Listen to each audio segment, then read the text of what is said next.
So, okay, let's get ready.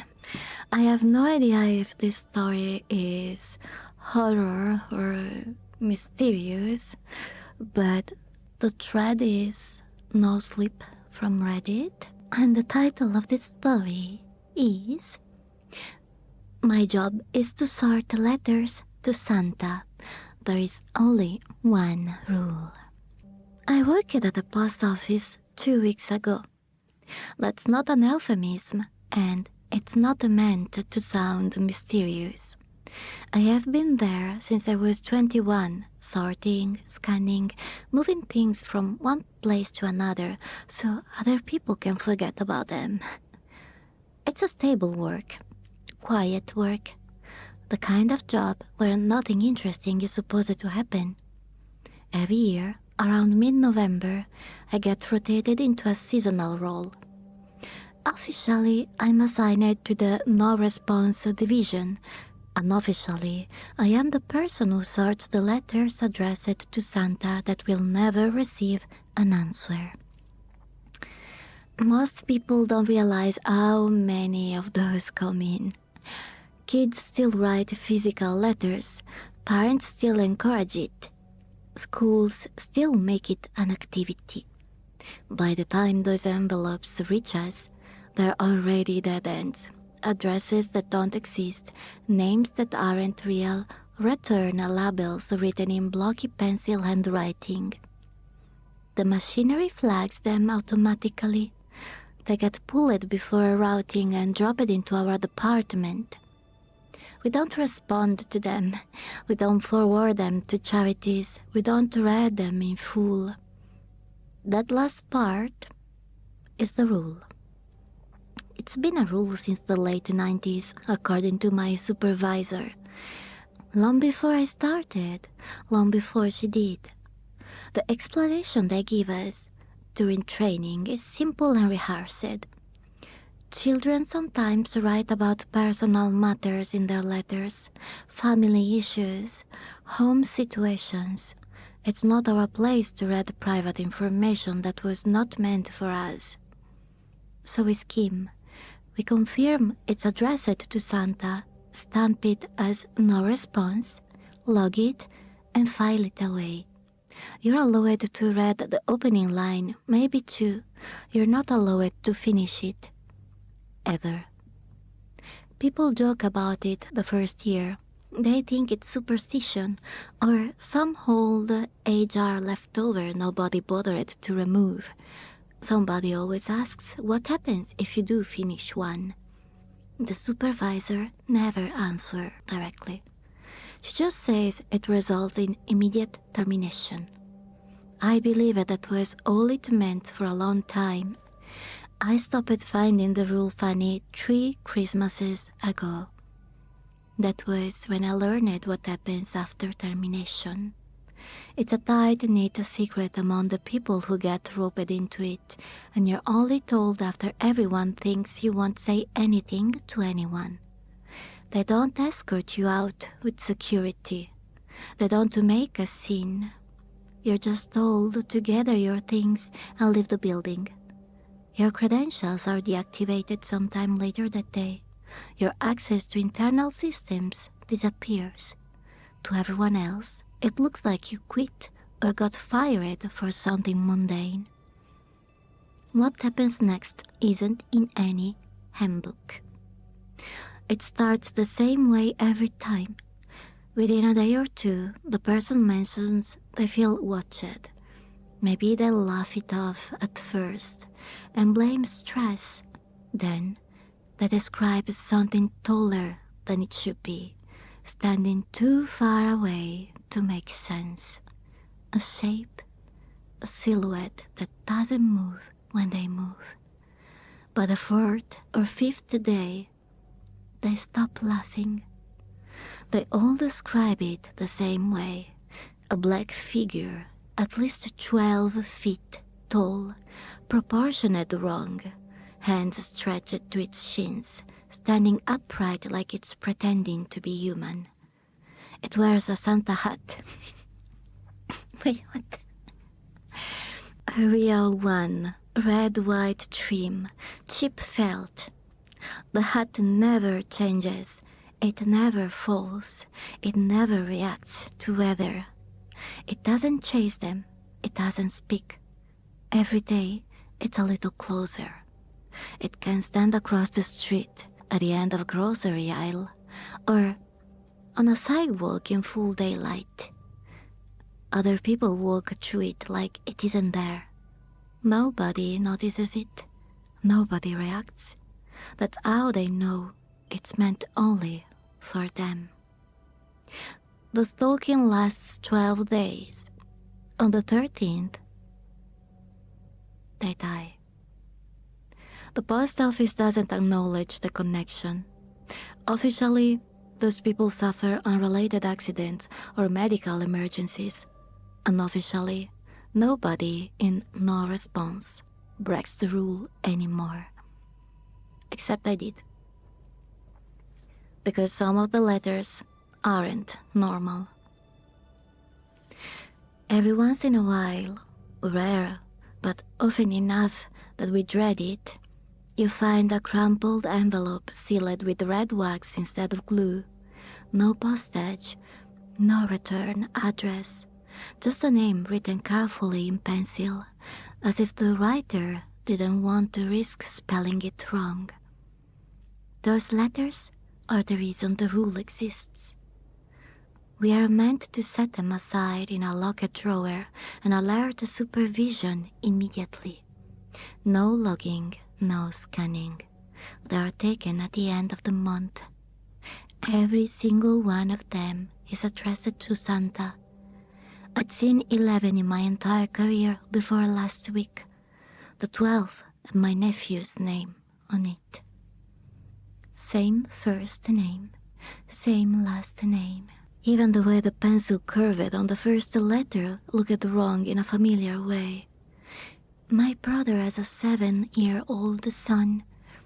He writes his name the same way on birthday cards, too big at the front, trailing smaller letters like he gets tired halfway through.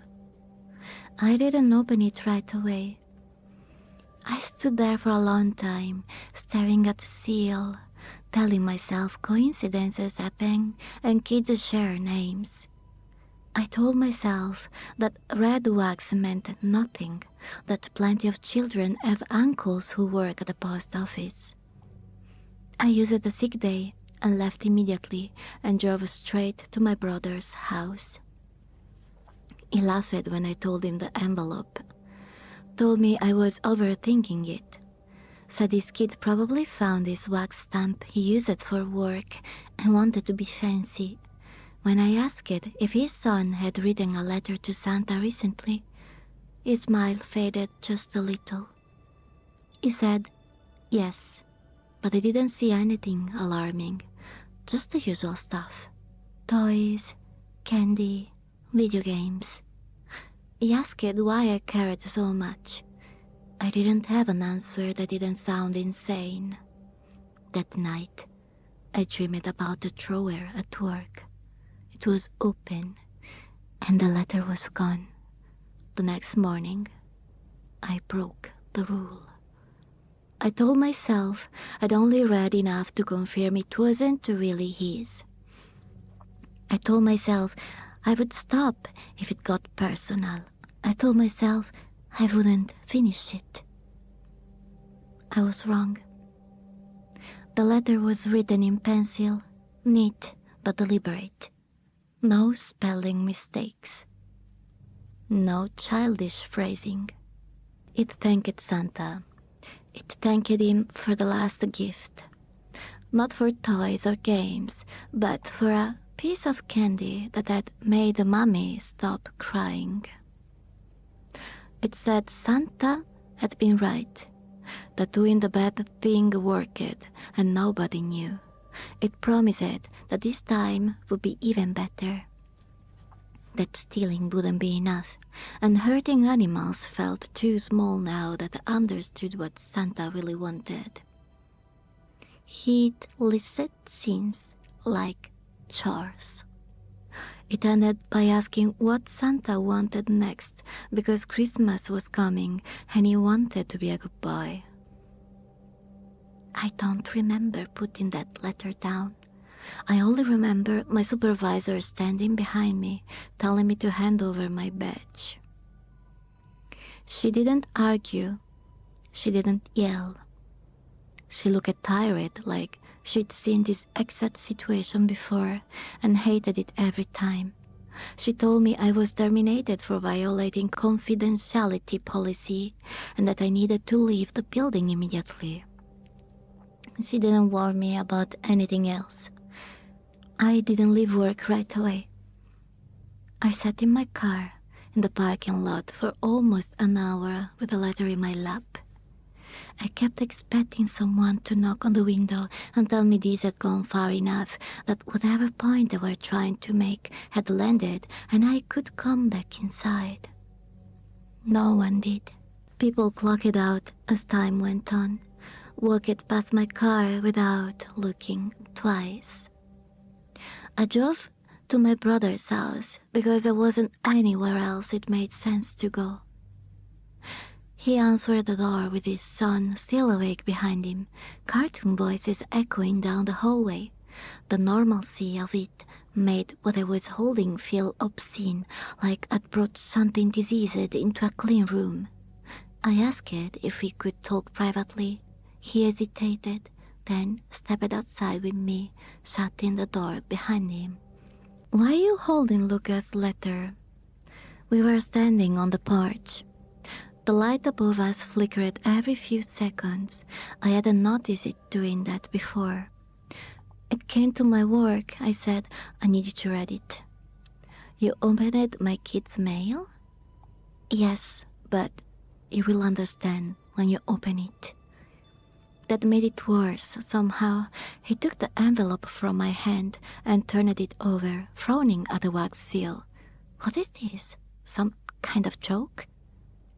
"Seriously. Read it." He broke the seal with his thumb and started scanning the page. "Wait a second, guys. If I already opened that, why the seal is not broken? Shouldn't the seal be broken?" Anyway. So, okay.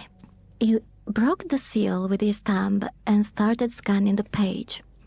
I watched his eyes move, line by line.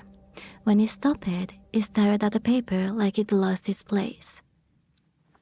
"This isn't funny," he said. "I know." He folded the letter once. "Did you write this shit?" "No." "Did you put him up to this?" "No." "You really expect me to believe this came from a real..." He stopped himself, laughed once, sharp and humorless. "You can't be serious, Matt." "I got fired today. I wouldn't risk my job for something like this." "That doesn't help." I tried not to read it. I wasn't supposed to, but when I saw his name... "You're talking about rules again," he said. "That stupid Santa rule you're always on about this time of year?" "It's not stupid," I said. "It's a thing. For a reason." "So now my son is the reason?" His voice was louder now. Behind him, the TV laughed on cue. "You think my own son is fucking hurting people?" "No," I said quickly. "I think something is asking him too." He stared at me, waiting for a grin that didn't come. "You're fucking sick, man," he said finally, after staring daggers at me. "It's been happening to other people, co-workers. Once you finish one of these letters I took, this is enough. You don't get to come into my house and say ridiculous shit like this. Just listen to me. Just for once, can you... You need help, Matt. Seriously, you're fucking crazy." "There's a thing." My voice dropped without me meaning it to. "It started watching you. Tall. Wears a Santa hat. 12 days, and then, "Get out! Don't talk about my son like that. Don't talk to me unless you get your shit together." "I'm not talking about him," I said. "I'm talking about what's coming." He opened the door behind him. "Stay out of my fucking house and don't come back until you can admit you made this up." "But Christmas..." "Don't," he said. "Do not bring the bullshit into my home." I stepped back further onto the porch. He didn't hesitate before closing the door. The lock clicked. Behind the door, my nephew laughed at something on the TV. In the silence that followed, the flickering porch light finally went out. At the end of the street, something tall stood perfectly still, waiting. I left my brother's house, not taking my eyes off of it. When I got home, it stood across the street from my apartment, partially hidden by a lamppost that only reached its upper height. The Santa hat sat perfectly on his head, bright red against a body that swallowed the light instead of reflecting it. I didn't see it move. I watched from my living room window until my eyes started to hurt, until my reflection layered itself over the dark glass and made me doubt the shape even existed. When I looked away and looked back again, it was still at the end of the street, standing just past the stop sign. Cars drove past it without slowing, headlights cut through its leg, and came out on the other side unchanged. A woman jogged directly through the space it occupied, earbuds in, breath fogging in the cold air. She never noticed the age of the thing she passed. That night, I didn't close the curtains. I wanted to know if it would approach while I slept, if it only moved when I wasn't looking. It didn't move. The Santa hat was the brightest thing on the street. On the second day, it was closer. It stood across from my building beneath a street lamp. The light didn't reveal anything, only traced its outline like something passed it onto the world. I left early, before sunrise, telling myself that if I passed it quickly enough, I could prove it couldn't interact with me. As I walked by, I felt pressure behind my eyes, like I was remembering something I'd forgotten. It lasted less than a second. When I turned, it was still behind me. That night, I dreamed of red wax softening in my hands. On the third day, it was in the parking lot. It stood between my car and the exit. I walked around it without stopping. I remember feeling angry, more than afraid. Angry that it was allowed to exist like this, violating the basic rules of proximity and consequence. A man leaned against my car to tie his shoes. His shoulder passed through its leg without comment. For a moment, by habit, I drove toward the post office before remembering I no longer worked there. On the fourth day, it began appearing indoors. I saw it at the end of the frozen food aisle. It said nearly brushing the hanging signs. People pushed carts through it. A child ran past me laughing when the cold air hit their face. I left my groceries and walked out. That night, Christmas music started to feel like a warning. On the fifth day, it followed me to my brother's street. It stood on the sidewalk in front of his porch, feet almost touching the step. I watched my brother walk through that space later, holding his son's hand, not slowing, not noticing. The porch light turned on, the door closed. The thing didn't leave. On the sixth day, I stopped trying to explain. I called a non-emergency line, a therapist, anyone who might give this a shape that wasn't fatal. I talked about stress, unemployment, anxiety. Everyone heard exactly what I needed to hear.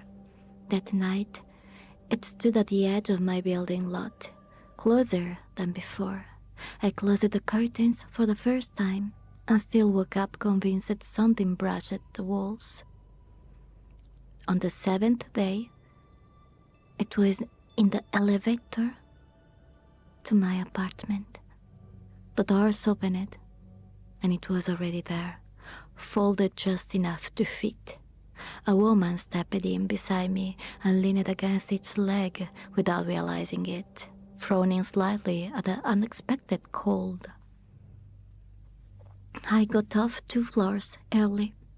The rest of the ride creaked like it was carrying more weight than it should.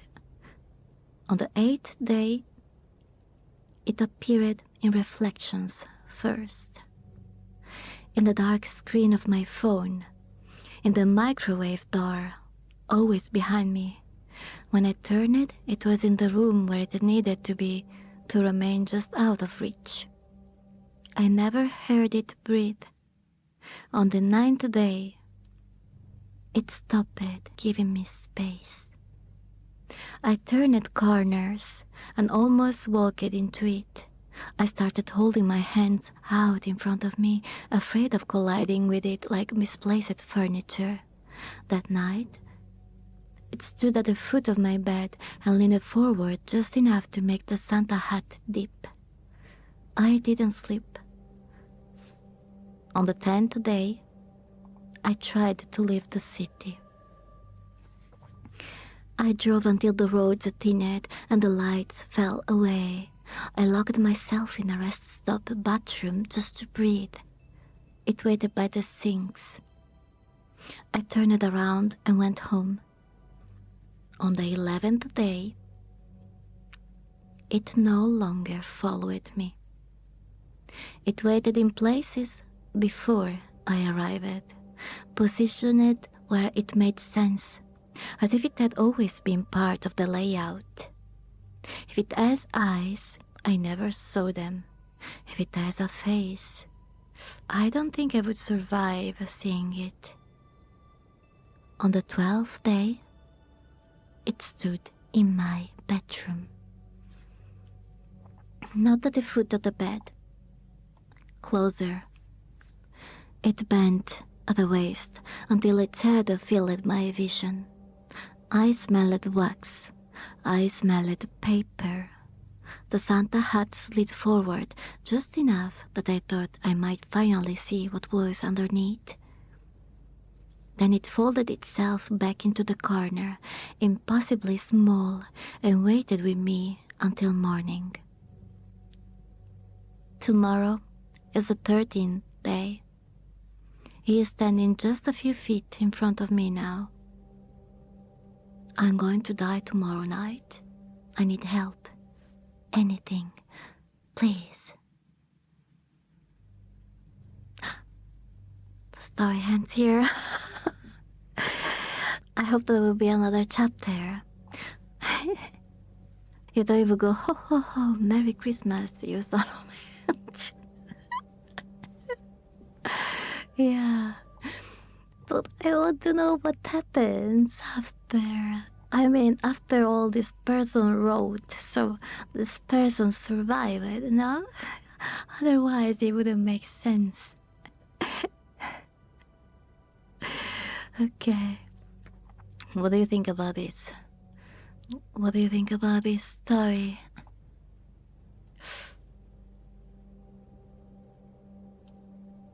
I want a new chapter, really. That was something. Yeah, the idea was really good. Of, like, you can't read certain letters, and then there is that shape, but we lack many explanations about the letters, about that thing, why the post office knows. You think that it didn't survive Christmas cookies? No. Unlike an intense horror story, this one builds on yeah, this is it was all about tension.